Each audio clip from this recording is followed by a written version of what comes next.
আমরা কেউ ওখানে মূর্তি হতে দেব না। হাত নামাই।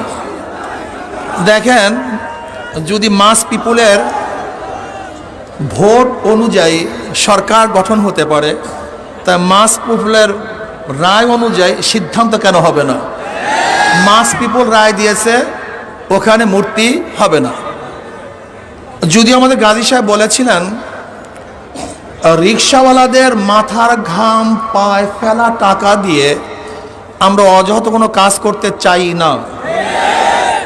যে দেশের মানুষ এখনো খোলা আকাশের নিচে ঘুমাচ্ছে, যে দেশের মানুষ এখনো বস্ত্রহীন চলছে, যে দেশের মানুষ এখনো চিকিৎসাবিহীন মারা যাচ্ছে, যে দেশের মানুষ আজকে ডাস্টবিনে কাক কুকুরের সাথে খাদ্যের জন্য লড়াই করছে, সেই দেশের টাকা দিয়ে ওখানে মূর্তি স্থাপন করা হবে বাংলাদেশের মানুষ মানতে পারে না, এই সহ্য করতে পারি না। এদেশ কার বাবার দেশ নয়, এদেশ কার দাদার দেশ নয়। আমাদের টাকা দিয়ে মূর্তি স্থাপন করতে দেওয়া হবে না। আন্দোলন করবো, সংগ্রাম করবো, জিহাদ করবো, লড়াই করবো। ভাইয়েরা আমার, কথাবার্তা ক্লিয়ার। যদি আপনি মূর্তি স্থাপন করতে চান, মূর্তি স্থাপনের জায়গা আছে, মন্দির, সেখানে মূর্তি স্থাপন করেন, 1000 মূর্তি স্থাপন করেন। কিন্তু বাংলাদেশের 90% মুসলমানদের ভূমিতে কোন মূর্তি চলবে না, চলতে হবে না। রক্ত দিতে চাই না, যদি দেয়া শুরু করি বন্ধ করব না। রক্ত দিতে চাই না, দেয়া শুরু করলে রক্ত বন্ধ হয় না। মুসলমানের রক্ত কেউ বন্ধ করতে পারে নাই। আমরা সেই খালিদ বিন ওয়ালিদের উত্তরসূরি, আমরা আবু বকরের উত্তরসূরি, আমরা ওমরের উত্তরসূরি, আমরা আলীর উত্তরসূরি, আমরা বদর হাতিয়ার, আমরা খান্দকের হাতিয়ার, আমরা উহুদের হাতিয়ার। আমরা জাগ্রত হলে আবু জাহেলকে গোটা দুনিয়া থেকে বিদায় না দেওয়া পর্যন্ত মাঠ ছাড়ার প্লেয়ার আমরা নই। তাহলে ভাইয়েরা আমার, কথাবার্তা ক্লিয়ার। আমি প্রশাসনকে অনুরোধ করব, রক্ত দিতে চাই না, মারামারি করতে চাই না, বিচ্ছেদ করতে চাই না, বিভেদ করতে চাই না।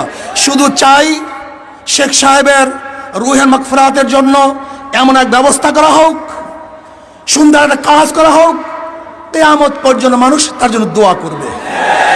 কিন্তু আমরা রাশিয়ার লেনিনের 72 ফুট মূর্তি যদি ক্যারিং দিয়ে তুলে সাগর নিক্ষেপ করতে পারে, তাহলে আমি মনে করি শেখ সাহেবের এই মূর্তিকেও আজকে হোক কালকে হোক উঠিয়ে সেটা এই বুড়িগঙ্গা নিক্ষেপ করবে। তখন লজ্জিত হবেন, অপমানিত হবেন। আমরা শেখ সাহেবকে আহ্বান করতে চাই না, তাকে লজ্জিত করতে চাই না। তার মাথার মধ্যে পাখিতে কাকে পায়খানা করবে তা আমরা দেখতে চাই না। কোন জায়গায় মূর্তি স্থাপন করতে চান? দুই পাশে মসজিদ, ডানেও মসজিদ, বামেও মসজিদ। যেখানে আল্লাহু আকবার ধ্বনি হবে, যেখানে আশহাদু আল্লা ইলাহা ইল্লাল্লাহ পড়া হবে, সেখানে নেমেই মূর্তি দেখবে, এটা আমরা দেখতে চাই না। স্পষ্ট কথা, ঢাকা শহরে ধুলাই পড়ে কার ভাস্কর্যের নামে মূর্তি স্থাপন করতে দেওয়া হবে না। যদি লড়াই করতে হয়, লড়াইতে সবাই রাজি আছেন ইনশাআল্লাহ। কে কে আছেন? নারায়ে তাকবীর, নারায়ে তাকবীর।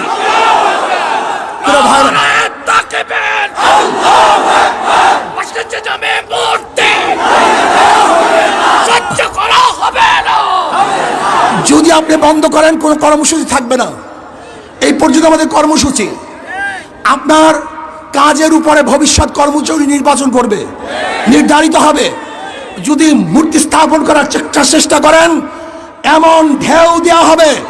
এইটা তো মাত্র 1 নম্বর সিগন্যাল, 2 নম্বর বাকি হয়ে গেছে, 10 নম্বর বাকি। মহাবিপর্যয় কথাগুলো বাকি আছে। এমন টর্নেডো সৃষ্টি হবে, ভেঙে তছনছ হয়ে যাবে ইনশাআল্লাহ।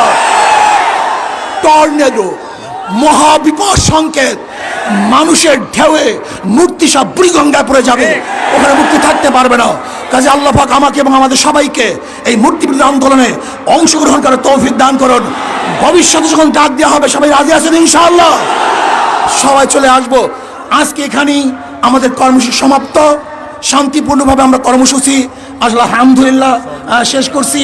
যারা সহযোগিতা করছেন, খাস করে প্রশাসনের আমি বন্ধুদেরকে শ্রদ্ধা নিবেদন করতেছি, ধন্যবাদ জ্ঞাপন করতেছি। আপনারা ভালো কাজে এইভাবে সহযোগিতা করবেন, আমরাও ভালো কাজে আপনাদের পাশে থাকবো। আল্লাহ।